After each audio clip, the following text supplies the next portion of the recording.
আসসালামু আলাইকুম। এইচএসসি লেভেলের বোটানিতে সবচেয়ে গুরুত্বপূর্ণ চ্যাপ্টারগুলোর মধ্যে অন্যতম হচ্ছে উদ্ভিদসারী তত্ত্ব। আর এই উদ্ভিদসারী তত্ত্বের খনিজ লবণ পরিশোষণ এই টপিকটার মধ্যে তুমি তোমাকে জিজ্ঞেস করবে সবচেয়ে গুরুত্বপূর্ণ টপিক কোনটা, তাহলে আমি তোমাকে বলবো হচ্ছে লুন্ডেগর মতবাদ। আর লুন্ডেগর মতবাদ থেকে বিগত কয়েক বছরে এইচএসসি লেভেলে আমাদের সিকিউতে এমসিকিউতে প্রশ্ন আসছে, আমাদের অ্যাডমিশনের প্রশ্ন আসছে। সো লুন্ডেগর মতবাদটা আসলে এত ভালো করে পড়া উচিত যাতে করে তোমার একাডেমিক প্লাস অ্যাডমিশন দুইটাই কভার হয়ে যায়। তো আজকে আমরা যে ক্লাসটা নেব এই ক্লাসটার মধ্যে ইনশাআল্লাহ তোমাদের একাডেমিক প্লাস অ্যাডমিশনে লুন্ডেগর মতবাদ থেকে যা আসে সবকিছু কভার হয়ে যাবে ইনশাআল্লাহ। তাহলে শুরু করি আমরা। লুন্ডেগর মতবাদের যেটা ছবি আছে এই ছবিটা আমি চাইলেই এখানে আঁকায় রাখতে পারতাম, এতে করে আমার কিছু সময় সেভ হইতো। কিন্তু লুন্ডেগর মতবাদ যদি তোমার পরীক্ষায় আসে তাহলে তোমাকে অবশ্যই ছবিটা আঁকাইতে হবে, যার জন্য আমি তোমাকে ছবি আঁকানোটা একটু শিখাই দেবো। প্রথমে আসা হচ্ছে ভাইয়ার মতো দুই পাশে দুটো দাগ দিলাম, ঠিক আছে ভাইয়া? এখন আসা হচ্ছে এই যে একটা দাগ দিলাম, এই যে একটা দাগ দিলাম, মানে ব্র্যাকেটের দুই মাথা আছে না, এরকম দাগ তুমি দিবা। টোটাল হচ্ছে চারটা। এই যে একটা দিলাম, এর পরেরটা আসো, এইটা হলো কি তোমার 2 নম্বর দাগ, এইটা হলো কি তোমার 3 নম্বর দাগ, আর এইটা হলো কি তোমার 4 নম্বর দাগ। ঠিক আছে, আমার চারটা দাগ হয়ে গেছে। যখন আমার চারটা দাগ হয়ে যাবে তখন দেখবো যে তোমার মাঝখানে আমাদের তিনটা ব্র্যাকেট হয়ে যাবে। এই যে এই একটা ব্র্যাকেট, এই একটা ব্র্যাকেট, এই একটা ব্র্যাকেট। আচ্ছা, এবার কি করবো ভাইয়া? আমি ডান দিকে চলে যাব। ডান দিকে যে এইটার মাথায় এরকম ভাবে অ্যারো চিহ্ন দেব, তাহলে ওর পরে যেটা আছে ওর নিচে দেব, তারপরে একটা আবার মাথার উপরে দেব, তারপরে একটা আমি আবার নিচে দেব। ঠিক আছে, ক্লিয়ার? এখন আসলে হচ্ছে ভাইয়া এই যে তুমি ব্র্যাকেট গুলো পাইছো না, এই ব্র্যাকেট গুলো আসলে কি জিনিস বোঝায়? এইগুলা বোঝায় তোমার হচ্ছে সাইটোক্রোম। সাইটোক্রোম হচ্ছে কি এই মতবাদের আরেকটা নাম তো হচ্ছে সাইটোক্রোম পাম্প মতবাদ। কি জন্য তুমি জানো? এটা হচ্ছে একটা সক্রিয় পরিশোষণ মতবাদ। সক্রিয় পরিশোষণ মানে হচ্ছে ভাইয়া যেখানে তোমার এনার্জি লাগে। আর যেখানে এনার্জি লাগে, ধরো আমি এই যে মানে মার্কারটা উপরে উঠাচ্ছি, তাহলে আমাকে এনার্জি লাগতেছে, শক্তি দেওয়া লাগতেছে। যখন আমি শক্তি দিচ্ছি আমার কিন্তু এটা হাতে ধরে উঠানো লাগতেছে। যখন আমি ফেলে দেব নিষ্ক্রিয়, তখন কি আমার হাত লাগে? লাগে না। তাহলে যখন আমি কোনো একটা সক্রিয় কাজ করব যেখানে আমি এনার্জি দেওয়া লাগবে, আমার একটা বাহক দরকার হচ্ছে, যেখানে আমার এই হাতটা হচ্ছে বাহক। তো এই মতবাদের জন্য আমার বাহক হচ্ছে সাইটোক্রোম বাহক। এখন আসলে তাহলে সাইটোক্রোম পাম্প যেটা আছে তিনটা আছে ভাই, তুমি এখানে লিখছো সাইটোক্রোম এ, যেহেতু এটা এক নম্বর সো নাম হচ্ছে সাইটোক্রোম এ। এর নাম হলো কি তোমার হওয়ার কথা ছিল সাইটোক্রোম বি, কিন্তু হয়ে গেছে সাইটোক্রোম সি। আর এ হয়েছে হচ্ছে তোমার সাইটোক্রোম বি। প্রশ্ন হচ্ছে ভাই কেন সি এখানে? আসলে বিজ্ঞানীরা প্রথমে এইটা আবিষ্কার করে, তারপরে এটা আবিষ্কার করে, যার জন্য হচ্ছে দুইটাই মনে সাইটোক্রোম পাম্প আছে, তাই তারা এ আর বি দিয়ে ফেলে। মাঝখানে যে সি আছে এটা পরে আবিষ্কৃত হয়, যার জন্য নাম চেঞ্জ করা হয়। আচ্ছা, এখন আসলে হচ্ছে ভাই তারপরে কি কাজ করব? তারপর হচ্ছে কি আমি প্রথম ব্র্যাকেটের উপরে লিখব হলো তোমার Fe2+, তাহলে এই ব্র্যাকেটের নিচে লিখব হচ্ছে Fe3+, Fe3+। এই ব্র্যাকেটে আবার তোমার এখানে Fe2+ লিখছি না, এই জিগ জায়গায় চলে আসবা, এইখানে আবার লিখব হচ্ছে Fe2+, এইটার উপরে চলে যাবে, তাহলে কি Fe2+। আচ্ছা, তাহলে যেখানে Fe2+ উপরে লিখছো ওর নিচে আবার লিখব হচ্ছে Fe3+, যেখানে তুমি Fe2+ নিচে লিখছো তার উপরে লিখব হচ্ছে Fe3+। ক্লিয়ার? তাহলে এইটুকু হচ্ছে কি আমাদের এখানকার চিত্রটা।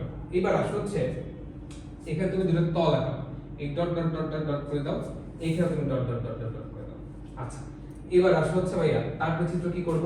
যেখানে Fe2+ দিছো ওর উপরে তুমি 2Ni- দাও, নিচে দাও তাহলে 3Ni-, মানে যেখানে 3+ থাকবে ওখানে তিনটা নেগেটিভ দেব নিউট্রালাইজ করার জন্য আর কি।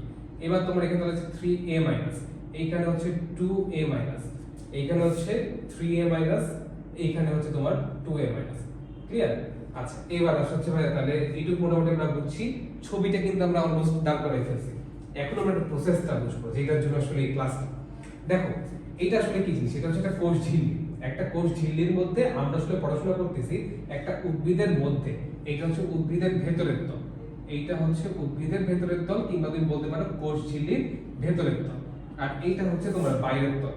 তো আমরা আসলে যেটা চাই সেটা হচ্ছে কি আমাদের লুন্ডেগর মতবাদের মাধ্যমে আমার একটা উদ্ভিদের মধ্যে যে কোনো একটা ক্যাটায়ন এবং একটা অ্যানায়ন এটা হচ্ছে প্রবেশ করবে, এটা হচ্ছে আমাদের আলটিমেটলি ডিমান্ড। তো এর জন্য কি হয়? এর জন্য তোমার ভেতরের তল যেটা আছে এর মধ্যে পানি আছে না ভাইয়া? এর মধ্যে পানি আছে। এই পানি হচ্ছে আমার ভেঙে যাবে, পানি ভেঙে যাবে। কার প্রভাবে ভাঙবে? এইখানটা থেকে তোমার প্রচুর এমসিকিউ আসে। পানি ভাঙে হচ্ছে কি ডিহাইড্রোজিনেজ এনজাইমের প্রভাবে। কি এনজাইম ভাইয়া? পানি ভাঙে হচ্ছে তোমার ডিহাইড্রোজিনেজ এনজাইমের প্রভাবে। যদি তুমি আমাকে বলো যে ভাইয়া এই লুন্ডেগর মতবাদ থেকে আমি দুইটা জিনিস পড়বো, তাহলে কি কি পড়বো? আমি বলবো তুমি হচ্ছে কি এর বাহকটার নাম পড়ো সাইটোক্রোম পাম্প, আর এর এনজাইমটার নাম পড়ো ডিহাইড্রোজিনেজ এনজাইম।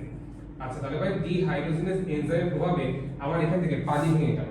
পানি ভেঙে গেলে এখান থেকে আমার তাহলে একটা H প্লাস এখানে চলে আসছে, আমার H প্লাস এখানে চলে আসছে, আমার ইলেকট্রনটা এখানে চলে গেছে, ইলেকট্রনটা এখানে চলে আসছে, ইলেকট্রনটা এই পাম্পের মধ্যে প্রবেশ করবে, এই পাম্প দিয়ে ও ঘুরতে ঘুরতে ঘুরতে ঘুরতে ঘুরতে ঘুরতে এইখানে চলে আসবে, ঠিক আছে, ইলেকট্রনটা এই পাশে চলে আসবে।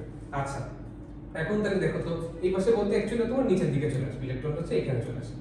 তাহলে দেখো তো আমার এই যে ভেতরের তল যেটা আছে, এই ভেতরের তল থেকে নেগেটিভ আয়ন, ইলেকট্রন কি নেগেটিভ না, তাহলে নেগেটিভ আয়ন আমার বাইরের দিকে চলে আসছে না, তাহলে কি আমার ভেতরের তলে একটু পজিটিভিটি সৃষ্টি হয়েছে, আমার ধনাত্মকতা সৃষ্টি হয়েছে, ওকে তো আবার নিউট্রাল করতে হবে, ও তো একটু পজিটিভ হয়ে গেছে, ওকে আবার নেগেটিভ দিয়ে নিউট্রাল করতে হবে।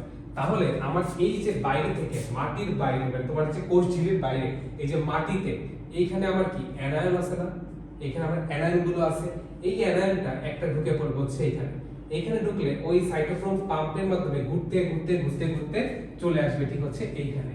তাহলে অ্যানায়নটা আমার সেলের বাইরে ছিল বা কোষ ঝিল্লির বাইরে ছিল, সেখান থেকে সে ঘুরতে ঘুরতে ঘুরতে ঘুরতে আমার ভেতরে তলে চলে আসলো। দেখো তো আমার উদ্ভিদ একটা অ্যানায়ন পেয়ে গেছে কিনা, পেয়ে গেছে। এইবার আমার উদ্ভিদের টার্গেট হচ্ছে ভাই আমি একটা ক্যাটায়ন চাই। ক্যাটায়নের জন্য কি করবে? ক্যাটায়নের জন্য হচ্ছে তোমার যখন প্রচুর পরিমাণে ইলেকট্রন এই পাশ থেকে চলে আসতে থাকবে, অ্যানায়ন যখন ভিতর দিকে ঢুকতে থাকবে, তখন দেখো তো আমার সেলের মধ্যে আবার একটা নেগেটিভিটি সৃষ্টি হবে, একটা ঋণাত্মকতা সৃষ্টি হবে। তখন এই ঋণাত্মকতাকে নিউট্রালাইজ করার জন্য আমার কি লাগবে? ক্যাটায়ন লাগবে।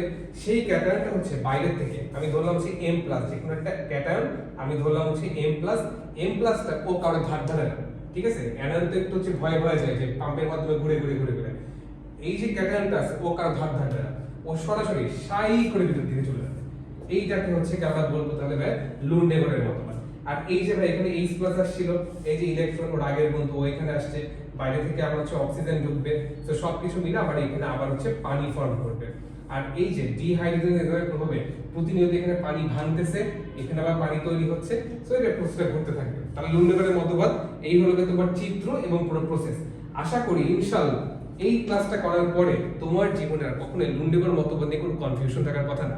যদি ক্লাসটা ভালো লাগে শেয়ার করে দাও ফ্রেন্ডদের মাঝে, এবং হচ্ছে একটা লাইক দিয়ে রাখো বা নিজের প্রোফাইলে রেখে দাও, সেভ করে রাখো, যাতে করে পরীক্ষার আগে মাঝে মধ্যে হয় কি পড়া জিনিস আবার পড়া একটু রিভিশন দেওয়ার প্রয়োজন পড়ে। এই ক্লাসটার মাধ্যমে তোমার ইনশাআল্লাহ সবকিছু আবার রিভিশনে চলে আসবে। তাহলে এই তাহলে থাকলো, আল্লাহ হাফেজ, পরের ক্লাসে আবার দেখা হবে।